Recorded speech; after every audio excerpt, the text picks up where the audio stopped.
Katana Heffy here. Got some really good, exciting news to share with all of you today. I'm really pleased to introduce and announce our new co-owner, Nathan, or is it Ramblers? Is that your go-to? Yep. Rambler, yeah, Rambler Nathan. At the last couple of years, everybody's been calling me just Nathan because I didn't have my personal Twitter anymore. But yeah, Nathan the Rambler, that is me. Good stuff. So I suppose like to sort of like start, tell everyone who's Nathan, where you're from, yeah, what you're about, sort of thing. That's probably a good place to start. Yeah, so grew up in Oklahoma and then moved to Texas in middle school, and then I've been here ever since. Between moving during college, I was in Nebraska for a little bit, but kind of been all over. But yeah, Texas guy. I played football, college football for a little bit before I got injured and decided that I just needed to go to school. But yeah, so that's kind of a little blurb about me.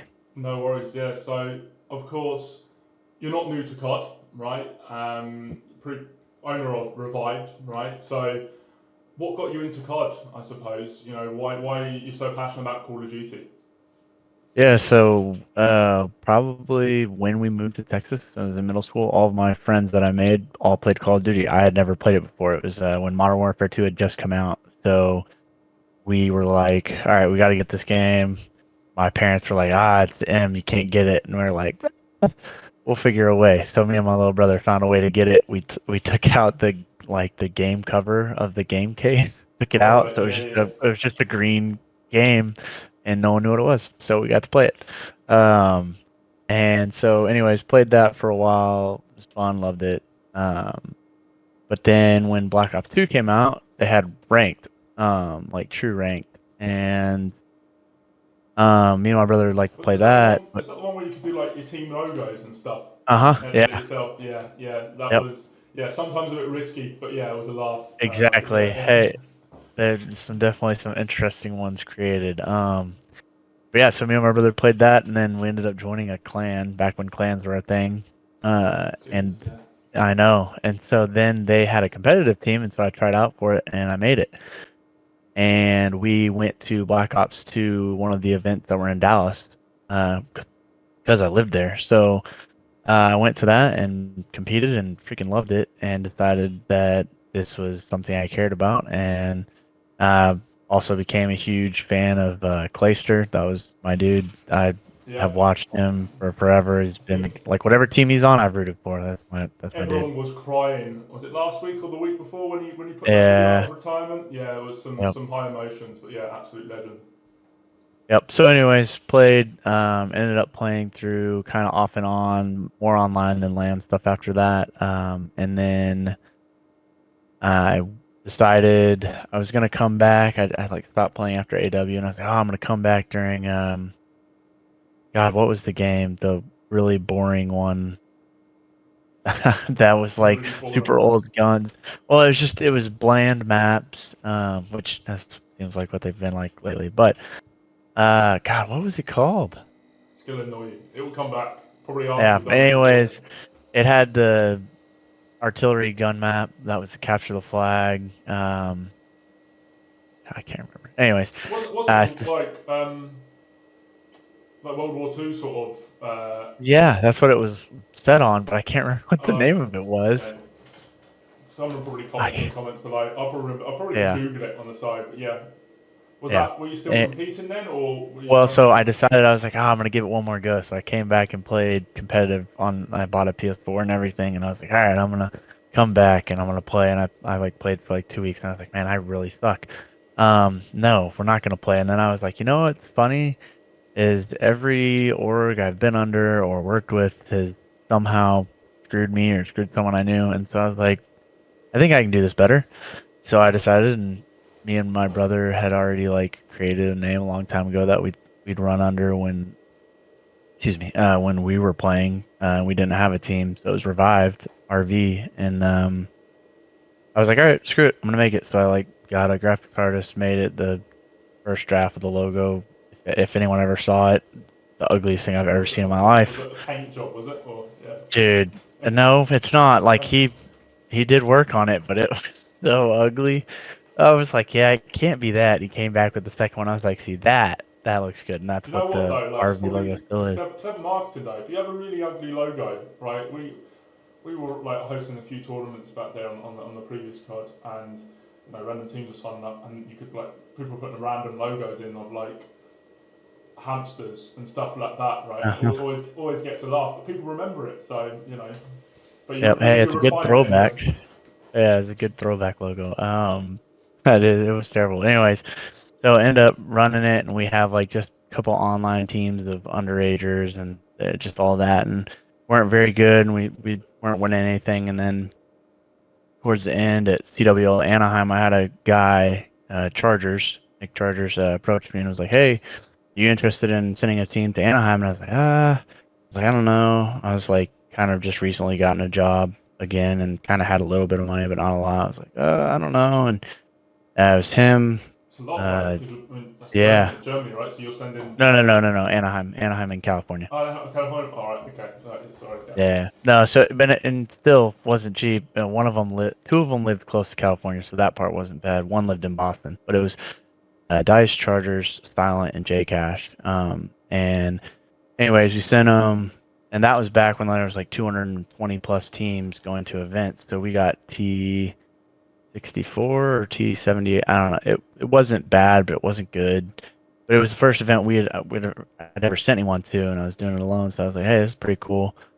Um, Exciting vibe, isn't it? As well, like your sort of first LAN event you go to. I think like for people that haven't been to LAN events before, when you get there and it's like, yeah, it's electric. The sort of atmosphere and it like, was crazy, and it was such a cool event layout. Like when you walked into the building, you had to walk through a hall that had every single champs team's flag up right, and the yeah, year that they won it. And then at the end was the trophy that they were having. And then, like, when you got to the trophy that they were handing out at the end, you turned right, and that was where the, like, event center was. So, like, and they had, like, music going and lights. It was really cool setup. I actually have a video of it on my phone, but it was so cool. And then you walked in, and there's just this huge, like, main stage, and then behind it was, like, 100 stations. And it was a ton.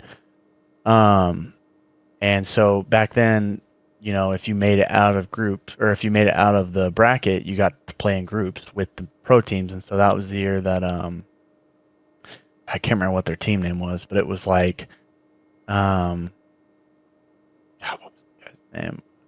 Can't even think of the one that I do know. Tom Gravity was on one of the teams, and one of the other guys, uh, Tish, Tish, Kismet, and Gravity, I think, were three of the four. Phantoms maybe was the other one. Anyways, they made it, and it was a huge deal because they ended up taking a map off of somebody. I can't remember who it was, or not a map. They won a series, one of their three. But anyways, it was a cool event. Decided I was like, okay, this is like real. So then I went all in and was like, all right, we're gonna make this a thing. And then Black Ops 4 comes out. So it's whatever game was before Black Ops 4, because that's what it went into. fair, yeah. For people in the comments, that's where you whatever is before Black Ops 4 that I can't remember, that's the game. Um, but we're like, all right, I'm gonna go on. But then I get a bunch of offers because I knew I probably couldn't do it by myself at the time. I was like, all right, I got orgs asking if I wanted to merge and blah blah blah. And so I ended up merging with Dream Conspiracy and put Revive down for a little bit. And um, we kind of take parts of the team from last year and merge some new parts into it, and then I think we won one round and lost two. Like I think we won first round and then lost two back to back and got almost basically DFR'd, and that was really unfortunate. Yeah. And so the guys at Dream Conspiracy, because so I was a co-owner and then I was the esports director, and they were like, we gotta make a change. I was like, yeah. So we dropped all of them, and they're like, all right, we want to get a team that's at least getting T32 at LAN and has the ability to get better. And so I had two choices that I came down to and I brought back to them. I had, at the time, Anthony Drama, Hamza Frosty, Return, and Paul X was one team. And the other team was what became Singularity, which is Jed, Keza, Genesis, or not Genesis, Insight, and Bids. and somebody else because it was 5. I can't So remember the fifth. you had the choice of 2 teams, and you picked a team that I, wasn't.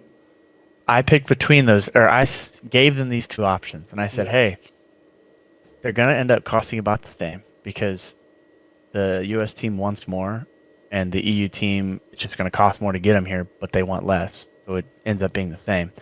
I told them, and they could deny it if they wanted to, but I told them, I think the Euro team has a chance to do better, and we should pick them up. I don't know if this other team is going to last. They team hop too much. yeah. And they were like, no, I think the US team's better. It's going to be a bigger brand for us, blah, blah, blah, blah. I was like, I don't agree, but all right. So we sent them the contracts. And then Singularity picked up what became Singularity. And then, like, a week later, our whole team broke up and we had to void their contracts. So they Good didn't play a result. single event. And so I quit. I said, I'm done. So I decided to take, I think I took the rest of BO4 off, or BO6. No, BO4. I think I took the rest of BO4 off.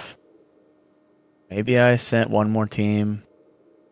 Uh, Really like and then Cyprus. Yeah, too annoying. yeah, I was really frustrated. And I know, so that's what happened. I went into coaching after that and decided that I would just, hey, I'm, I know what I'm doing. I'll work with different teams. So I worked with a couple different teams, but then I ended up getting picked up by an organization, Broken Esports, and they paid me to coach. And so I coached a team at, uh, I guess it still would have been CWL Dallas.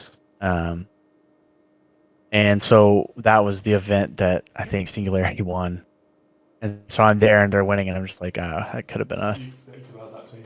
Yeah. Yeah, that would have been nice. And that was like the prize pool was even bigger then. I was like, oh, oh, we could have won. There was a lot more investment back then, though, Yeah. in sort of lands and stuff. You know, Hmm. production and bigger prize pools and stuff like that. But Yeah.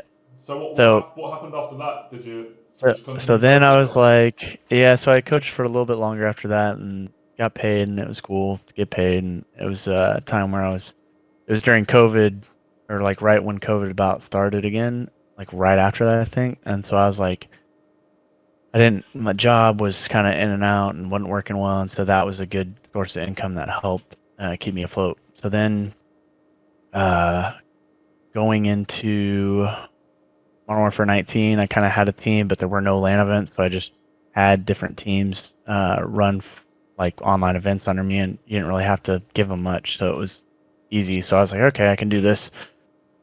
And then for Cold War and Vanguard, I did not have any teams. Kind of sat those out. I had a team at the beginning of Cold War, but they broke up right before the first event, and so I was like, yeah, I'm done. Yeah. So I was done for a little bit, and then Modern Warfare 2 came, and I got a team reached out to me and said, hey, are you still sending teams?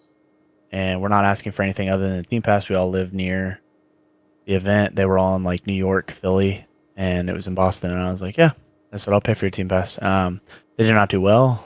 I think they got T64 out of a 80 team LAN or something, or 100. What wasn't good, but it kind of got me back in it, feeling. And they were on stream once, and our logo was up there, and I was like, okay, that's cool. Got the And itch. Got the itch for it again, sort of uh-huh, thing. Yeah. Stirred the fire up for it. got the itch, and so then we came back full force, and so Modern Warfare 2, Modern Warfare 3, we sent teams to pretty much everything. So I ended up having an EU team.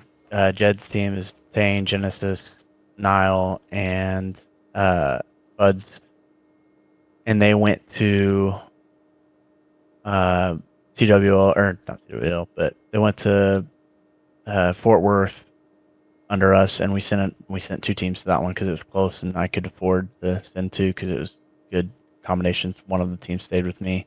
Wow, handy. Yeah. Yeah. And we got both T48, and to both teams that wasn't good enough, but to me it was the best we had ever done, so I was pretty excited. Yeah. To step up from previous. Uh-huh. Yeah. So it was better, but not what we wanted, and I kind of decided to just go with the EU team after that because I realized that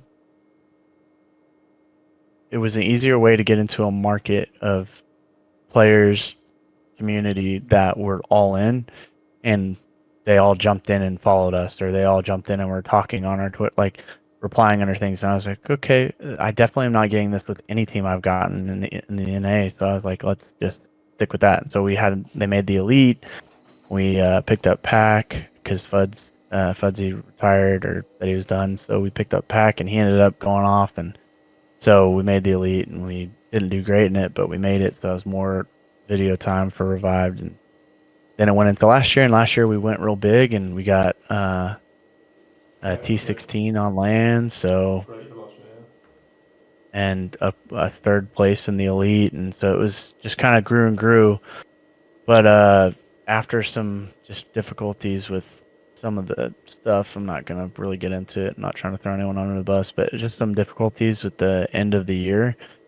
Um, I was kind of wondering if I was really gonna do it this year, Yeah, and I had told people that I wasn't. And then I started to kind of get an itch again, but I was like, nope, I'm not. And then you DM me, so my um, fault, my bad. I've dragged you back into yeah, it again. you did. But so that's where Revive changed from it probably isn't going to work to, well, if I join forces with a guy that I know and from our somewhat brief encounter in Toronto seemed like a great guy, and then our work with the Katana League together, it seemed like you got it, and we had a lot of the same vision and things we had talked about. So it made sense that if we came together, we could actually get a team that can win, not just like compete and get an okay play. Like we both seemed like we wanted the same thing, Yeah. whereas we wanted to win, and that we were willing to join together and like create that environment. So that was a big deal of me joining Katana. So yeah. Yeah, no, and absolutely chuffed you're on board. And as you said, right, esports is a difficult place. It's difficult in regards to the amount of time and effort you have to put into things. It's difficult in regards to that of the money and investment. And it's also difficult to get people that are on a similar wavelength to yourself, that have a passion for. I mean, for us predominantly, it's Call of Duty, right? And are trustworthy and good at what they do. And of course, from seeing how you ran Revived, and of course, as you mentioned there, I had a few drinks with you in Toronto, and you seemed fairly normal, right? Yeah. Won't go into the stories of all the drinks in Toronto, Yeah. That's dashing another page time. page karaoke bars and stuff like that. But Yep. yeah, no, it just seemed like a good idea, right? So yeah, really chuffed to sort of to have you on board. I suppose we've just picked up this amazing roster. Really excited to see how they can perform now over the next year. I've got a decent academy team as well, great bunch of lads. What what hmm what are you most interested in moving forward now, being part of Katana? What's exciting for Well, you on the horizon? it's nice to have people like, and that's the thing. Like other than having a graphics artist, I did every single thing by myself for Revive. Like I never had anyone else. Mainly because anytime I tried to bring people on, they didn't quite feel like they were really the same vision as me. And so it's nice to finally feel like I'm working with people that have the same vision. Also, where I'm not having to do everything. Like we have the ability to pawn things off onto each other. Like, hey, can you do this? Hey, can you do that? And things that I'm not good at, I can let other people be good at what they're good at and do that, and I don't have to feel like I'm out of my comfort zone all the time when I'm working on things that I'm not good at. But the thing I'm most excited about is to see this team compete, Yeah, um, and the watch parties and the thing like the content that we're gonna do around it, because that's the part that I love, the freaking content inside of esports. And almost impossible to do by yourself. But when you've got people that can handle different things, we can actually make this work and make this crazy, cool inside content. Have someone that's camera, ball. I mean, all these things we can actually do without alienating the team, because that's the thing is like when it's single, I just was like, guys, please stream. Like, please, please, please stream. I was like, I promise I'll back you up. I've got your back. I'll make it worth it. And I did. And it was for a little bit. We were one of the few top teams, top 8 teams in EU that were streaming, and streaming matches. But that I know isn't going to probably happen with this team. But the stuff we can do at events, you can do, make the content, and it still be worth it. yeah, So I'm excited for all that. yeah. No, it's exciting times, right? I suppose the joy about being in part of Katana, one thing which I'm immensely proud of is the great team that we have at Katana, right? From the admins, the content creators, and the graphics designers, the video editors. So we've got a great team, and yeah, when that all comes together, with all the great elements of having great teams and doing the events that we're going to be doing throughout the year as well, not just the esports events, but the events we're looking to host. I think all round it's going to be a busy year. It's going to be a busy Yeah. year, but between us, I think it's going to be a good year for Katana. So, yeah, really pleased to have you on board. Welcome to the team again. And there we go. Introduction to Nathan, or the Rambler, right? Exciting times. I also want it to be known to the chat that this was extremely hard to keep a secret. We've been playing this for over almost a week and a half, 2 weeks, and there's been some crazy stuff going on behind the scenes, and it made it to where we had to wait. But also not being able to tweet about the announcement yesterday was extremely difficult. So I want Stressful. everyone to know that I did my part and I was quiet and I No didn't leak leaks. anything. Yeah. So yeah, so proud of No me. good. No good. Well, yeah, thanks for that. And yeah, thank you everyone. Look forward to what's next.